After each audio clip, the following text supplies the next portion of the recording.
So these are the learning objectives for today's lesson. First, construct a graphic organizer describing the background of a polysaccharide.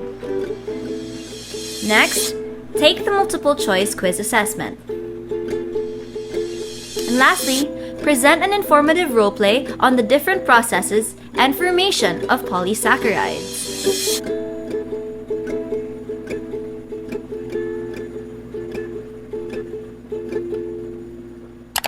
If you remember, amylose has the same description of its structure. The difference between them is like...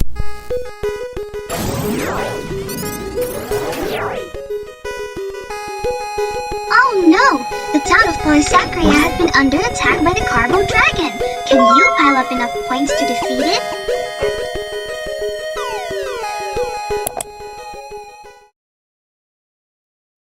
So now that we've discussed monosaccharides and disaccharides, it's time we discuss polysaccharides. It's pretty self-explanatory. If mono means one, and disaccharides means two, polysaccharides means...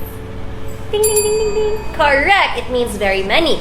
So when monomer units are added to a disaccharide or an oligosaccharide, we form a polysaccharide. Now, it can be categorized according to function. First, we have the storage polysaccharides and the structural polysaccharides. So let's begin with the storage polysaccharides. But let's make things a little bit more interesting for everyone, shall we?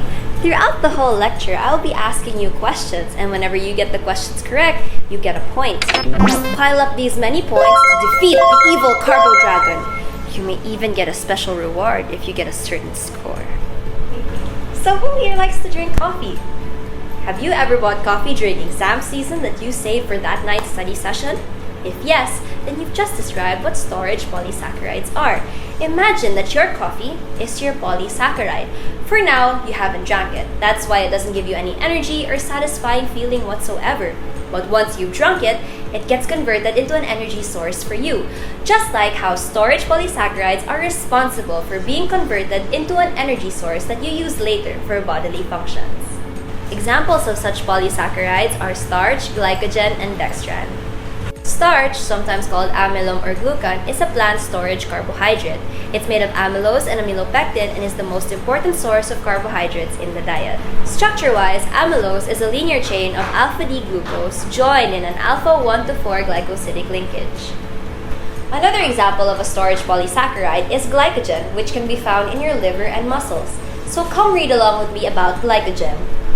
Glycogen is precipitated by aqueous alcohol, but stable in hot alkali solution.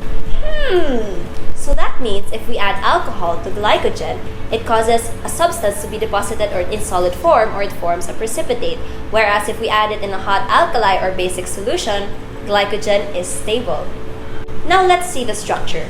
As you can see, glycogen consists of alpha-D-glucose molecules joined in an alpha-1-4 glycosidic linkage. This is the same for amylopectin as well. So what does this mean? Well, this means that two or more glucose molecules with a D configuration and an alpha anomer are linked together at the first and fourth carbons. If you remember, amylose has the same description of its structure. The difference between them and glycogen is that amylose is a linear chain, whereas glycogen has a more branched structure. Another detail is that it's an alpha-D-glucose, meaning its anomeric carbon is facing where? Up or down the Haworth structure? Correct! It's on the bottom part of the Haworth structure, opposite to the substituent of carbon-6. Lastly, it's connected via its first and fourth carbon. So let's count. 1, 2, 3, 4. Great! And so, we link this OH on carbon 4 to the OH of carbon 1 on the first molecule. This linkage produces water and links the two glucose molecules together. Now let's move on to the last example of a storage polysaccharide. We have dextran, which can be found in yeast and bacteria. Dextrans are used in medicine as a blood plasma volume expander to counteract acute shock. So let's recall our health science days, shall we? What is an acute shock? Pause this video and think of an answer before proceeding.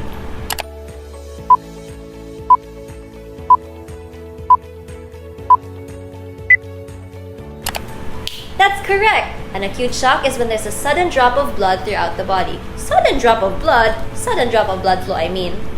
Dextrins can help counteract this by restoring the blood plasma lost through severe bleeding. So now let's recall what are the 3 examples of storage polysaccharides. Very good! We have starch, glycogen, and dextran. Next, what are known as bacterial polysaccharides? Right, dextrans are also known as bacterial polysaccharides. Now, how about the most important source of carbohydrates in the diet? What are they? Good job! It's starch! And lastly, it's a polysaccharide found primarily in the liver and muscle. Correct! It's glycogen! Good job, everyone! We are now 4 steps closer to defeating the evil Carbo Dragon! Now that will be all for the storage polysaccharides. Moving on, we will now be discussing the structural polysaccharides. Now let me ask you, have you ever looked at a building and thought, what is going on inside their head? Or, what are the different materials holding it together? Cement, eco-friendly wood veneers, galvanized square steel? No? Thank you for your honesty. But, what's a word to describe all of this as a whole? That's right, structure. Moving on to the next classification of polysaccharides, we will be discussing structural polysaccharides. Structural polysaccharides are structural elements to plant cell walls and animal exoskeletons. To give you a little context about structural polysaccharides, maybe you remember chitin and cellulose. These are some examples of such polysaccharides. Alright, true to the nature of structural polysaccharides, let us discuss with structure one by one the different structural polysaccharides. First, we have cellulose. This is the simplest and most abundant structural polysaccharide out there. They can be found in the woody portions of plants, the stems, the stalks, the trunks, even cotton is made of cellulose. So just like amylose, cellulose is an unbranched glucose polymer. The structural difference between them is that cellulose has a beta configuration while amylose has an alpha configuration. Now, do you guys still remember the difference between the alpha and the beta configuration? Very good! Now, what's funky about this structural polysaccharide, however, is that even though it's an essential part of our balanced diet, we humans don't have the enzymes to digest this. So instead, the undigested cellulose acts as fiber and aids in intestinal functions. Now we have pectins, which are soluble polysaccharides that can be found in citrus fruits, apples, beets, carrots.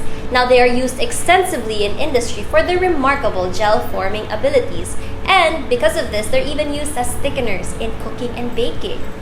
Next, we have alginic acid, which is the structural polysaccharide of brown algae and kelp. It's used as a thickener, an emulsifier, a stabilizer, a smoothing agent, a hydrophilic agent in makeup or cosmetic ointment bases. It's even used as a stabilizer in proteins by holding it in suspension, preventing it from precipitation by ionic interactions. Wow, alginic acid! Up next is carrageenan. Who likes to drink chocolate milk? Did you know that carrageenan, found in red seaweed, is used in the preparation of chocolate drinks? This is to hold cocoa particle suspension when it forms ionic bonds or salt bonds with the positive groups of milk protein, or casein. Is chocolate milk not for you? Then let's steer away from food and drinks and let's get to beauty. Are you interested in cosmetics? If so, I have just the right structural polysaccharide for you. Agar-agar. Agar-agar, found in red algae, is used as a medium for bacterial culture and as a base for cosmetic and pharmaceutical preparation. And for those of you with stomach issues, agar-agar can even be used to treat chronic constipation because of its relative indigestibility and its property of absorbing water, which yields bulky fecal mass for easy pooping time. It's even used in some laxatives and thickening agents in food. So now a more common structural polysaccharide that you've probably encountered at least once in your life is chitin. Chitin can be found in the shells of molds, crustaceans, insects, so the shells you set aside as you eat crabs, shrimp, chitin. Are also important constituents of the eyes, the tendons, and the linings of the digestive, excretory, and respiratory tract of these animals. And the last example of the structural polysaccharide is the gum acacia or the gum arabic, which is used in the preparation of pharmaceuticals, confections, and adhesive materials. Let's have a quick recap. What are the 7 structural polysaccharides discussed right here, right now? That's right. First, we have cellulose and pectins, alginic acids, carrageenans, agar-agar, chitin, and last but not least, gum arabic or gum acacia. Next, which one can be found in cosmetic bases? That's right, we have agar-agar. Next, what is the difference between cellulose and amylose? That's right, one of them has a beta configuration while the other has an alpha configuration, respectively. Very good, everyone. Thank you so much for listening. Wow, that was a lengthy discussion, but fear not, there's more. Let's talk about food. Who likes chicken? Who likes salad? Or better yet, who loves fries?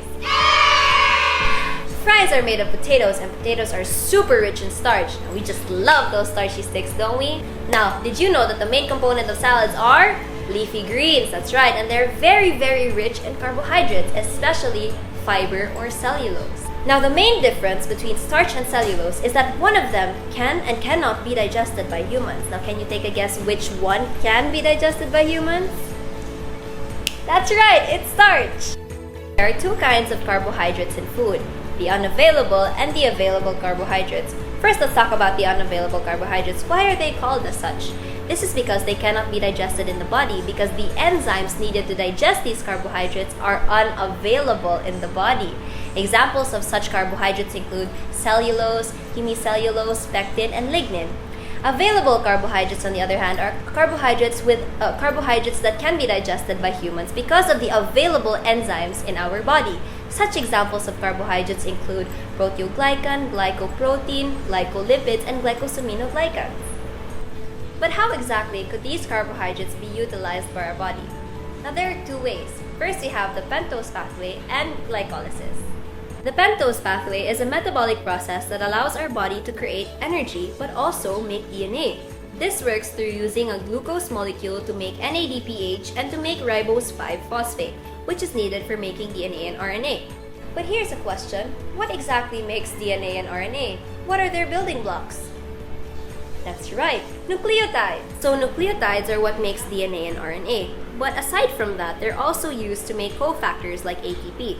As such, it plays a key role in energy production, metabolism, and synthesis of numerous substances that are essential for various cellular processes. We also have glycolysis. Glycolysis is the first step in cellular respiration, breaking down sugars into pyruvate. So let's recall, what sugars can be broken down by glycolysis? That's right, glucose, fructose, mannose, and galactose. So now we already have pyruvate, which is converted to acetyl-CoA, which produces NADH and CO2. In the Krebs cycle, acetyl-CoA forms citrate, and this releases carbon dioxide and produces NADH, FADH2, and ATP. The electron transport chain makes use of what is produced from the Krebs cycle, the NADH and FADH2, to get electrons transferred to oxygen, which forms water once combined with electrons and protons. The whole process allows us to create an essential energy currency. Now you can see that pyruvate can also release lactate and ethanol. This is due to anaerobic respiration. On the other hand, acetyl-CoA can also be used to produce fatty acids, cholesterol, and energy-rich systems. So before we end our discussion, let's have a little recall, shall we? You can pause the video or you can challenge yourself by answering within the set time. Are you ready? What are the two kinds of carbohydrates found in foods? That's right, we have the available and unavailable carbohydrates. Now, what makes them different from each other? Right, available carbohydrates can be digested while the other cannot. Give me an example of unavailable carbohydrates. Right, we have cellulose, hemicellulose, lignin, and pectin. How about an available carbohydrate? Right, we have glycoprotein, proteoglycans, glycolipids, and glycosaminoglycans. Now, what are the two ways to utilize sugars? Right, we have the pentose pathway and glycolysis. And lastly, when undergoing glycolysis, what are the two processes that happen to create ATP? That's right, we have the Krebs cycle and the electron transport chain. Carbohydrates, including complex molecules like polysaccharides, are our body's main source of energy. We know that there are various forms of them, but today we just tackled storage and structural polysaccharides. We learned about their different examples, identified what processes take place in the body while the body breaks them down for use. That's why we must consume a balanced amount of carbohydrates, including fiber-rich options for overall health and digestion. So now let's see if you've actually learned something. Get your pens and papers out, everyone, and please do cooperate as you will be submitting this in MS Teams. Now I want you all to make a graphic organizer on your yellow pads, okay? And arrange the different types of polysaccharides in a cascading process flowchart. Try to recall the different examples under each type of polysaccharide. Just arrange them. Your infographic doesn't have to be perfect so long as you understand how each of the concepts connect to one another. Here, I'll even make one with you. Of course, checking our learning doesn't stop there. Linked below this video is the multiple choice assessment test. Encircle the correct answer for each item and submit the document in PDF file via MS Teams.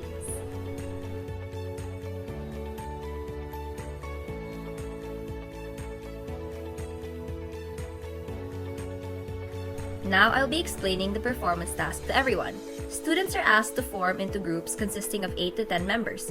Each of the groups are tasked to showcase a creative and informative role play on the different processes and formation of polysaccharides, as well as how they benefit the human body. The use of costumes, visual aids, and props to further illustrate the process are highly encouraged. The role play shall have a minimum performance time of 5 minutes and a maximum of 20 minutes.